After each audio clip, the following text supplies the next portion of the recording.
Всем привет, и это снова мы. Сегодня у нас 5-й урок, и сегодняшняя тема – ожидание. Ожидание от брака, ожидание от жены, ожидание от мужа, и какую роль мы играем друг для друга. И тема, я приветствую вас, и тема ожиданий от брака, а ожидания есть у всех. Ожидания будут на протяжении всей нашей жизни, не только до свадьбы, ожидания будут и после свадьбы. И тема ожиданий, она связана с ролями в браке. Мы ожидаем друг от друга, что каждый человек в нашем браке, мой муж и моя жена, будет выполнять свою роль. И мы наделяем человека определенными ролями, и мы хотим спрашивать человека соответственно этим ролям. То есть мы себе придумали какие-то в голове образы, какие-то роли.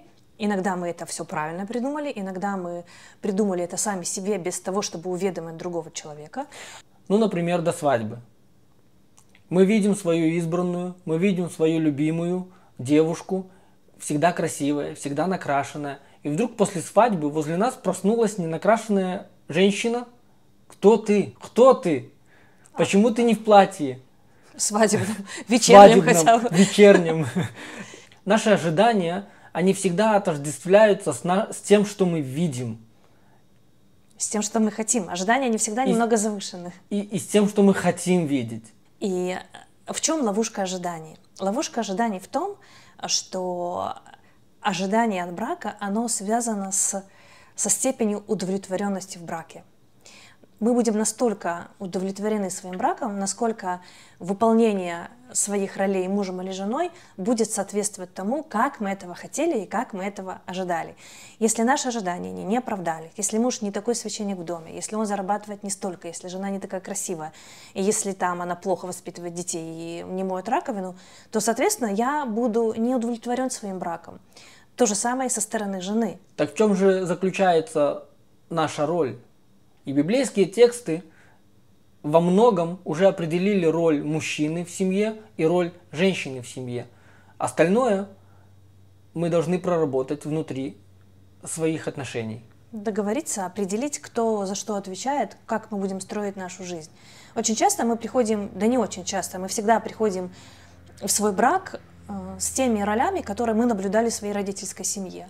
Это настолько сильно откладывается в нашей голове, что мы автоматически переносим вот этот образ, как мама с папой себя вели друг по другу по отношению к детям. Мы вот с этим и приходим в свои браки. Если мы приходим в брак в более зрелом возрасте, если мы уже смогли что-то переосмыслить, что-то поменять в себе, посмотреть на другие семьи, взять для себя какие-то примеры, то мы можем регулировать эти представления, мы можем менять какие-то убеждения. Но в большинстве своем мы женимся в достаточно молодом возрасте и привносим в свой брак, по сути дела, своих маму с папой, как было у нас в семье. И только с годами мы приобретаем мудрость, и мы адаптируем под свои личные нужды, потребности, под свое видение. Распределение ролей в семье, оно должно обязательно быть.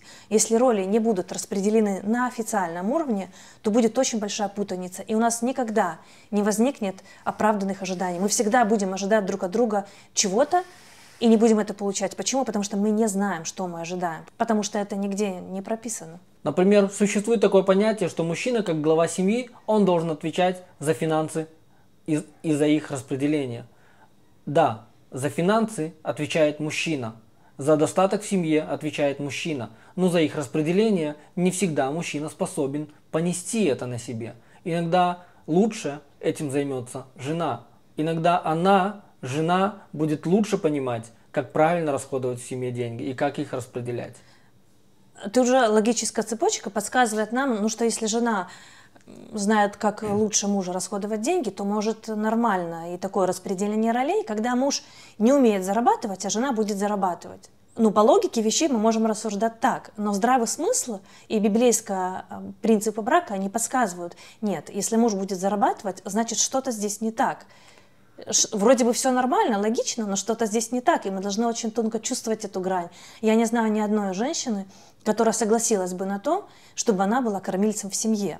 Например, в древней цивилизации мы видим, что отец, он ни за что не отдаст свою дочку, а если это единственная дочка, за мужчину, у которого за плечами нет ничего. Жен покупали. Жен раньше покупали. И мужья, кстати, и отцы детей, и девушек, они выдавали даже деньги на содержание семьи в браке, был такой даже. Что значит жен покупали? То есть отец такой девушки, он смотрит, что имеет за плечами мужчина. Есть ли у него скот, есть ли у него где жить.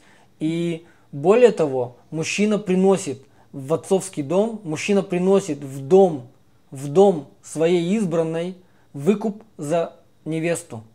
Если мы посмотрим библейские тексты, то Иаков 7 лет работал за свою любимую, потом еще 7 лет работал за вторую любимую, ну любимую не любимую, а потом за любимую. За любимую потом. Да.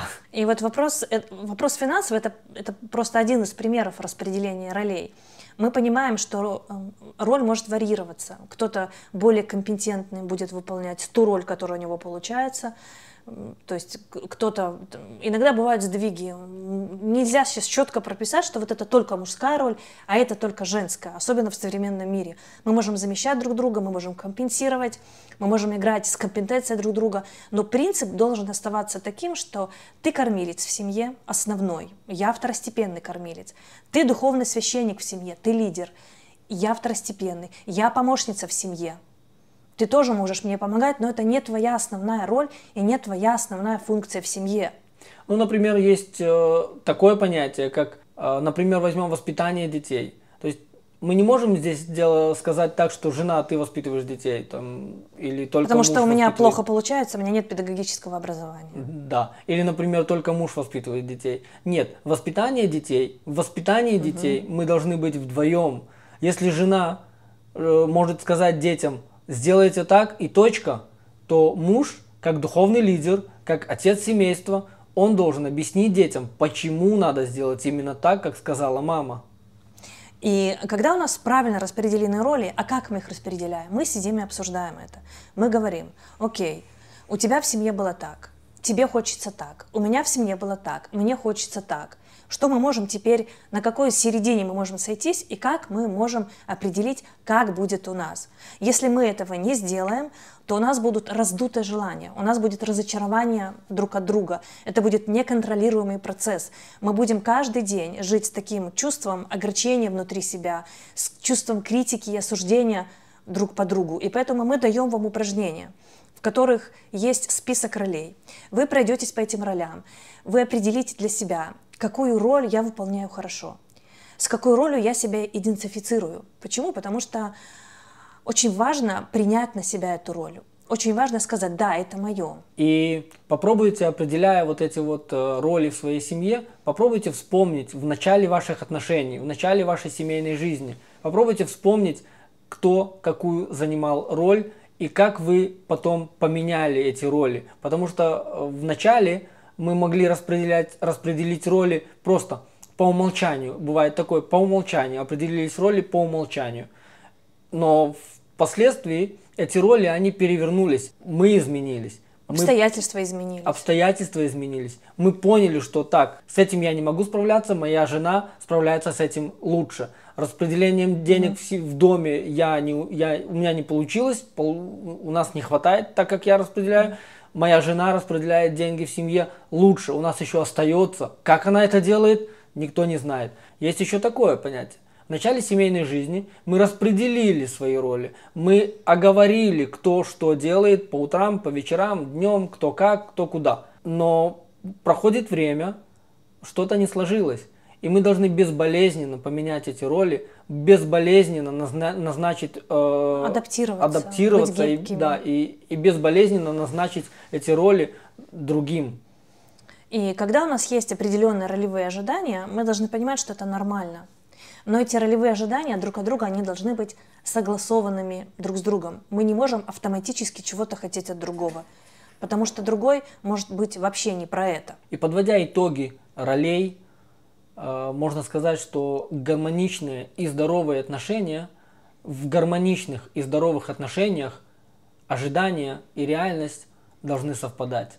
Но даже если это не так, мы учимся, мы не останавливаемся на достигнутом или на недостигнутом, мы стараемся в общении, в молитве, у нас получится, мы будем стремиться. Как написано в Библии, Итак, будем стремиться. Да. Будем стремиться. Будем работать над своими отношениями. И интересная вещь, напоследок хочу вам сказать, что существует много психологических исследований на тему ролевых ожиданий, конфликтов на этой почве и удовлетворенности браком. И одно из исследований, оно говорит о том, что есть две сферы, в которых женщины считают себя очень удовлетворенным браком, когда их мужья выполняют две роли. Это воспитательная функция, то есть родительско-воспитательная. Это говорит о том, что отец занимается детьми, что он проводит с ними время, он воспитывает их, он заботится о них. И вторая функция – это бытовая, хозяйственная, это когда муж помогает по дому. Вот если муж выполняет эти две свои роли непринужденно, постоянно, если он помогает с детьми и по дому, то такая жена считает, что в нашей семье все в порядке, мы счастливы, у нас гармоничные отношения, все остальное я могу потерпеть. У мужчин от женщины статистика показывает, что есть очень сильно ведущее ролевое ожидание – это ее внешность. Если жена выглядит так, что мужу это нравится, и то, что его это удовлетворяет, и он чувствует себя рядом с ней сам красивым, то их отношения счастливые и гармоничные. Это вам на раздумье. А пока до завтра. На этом мы прощаемся с вами и с нетерпением ждем завтрашнего дня. Пока.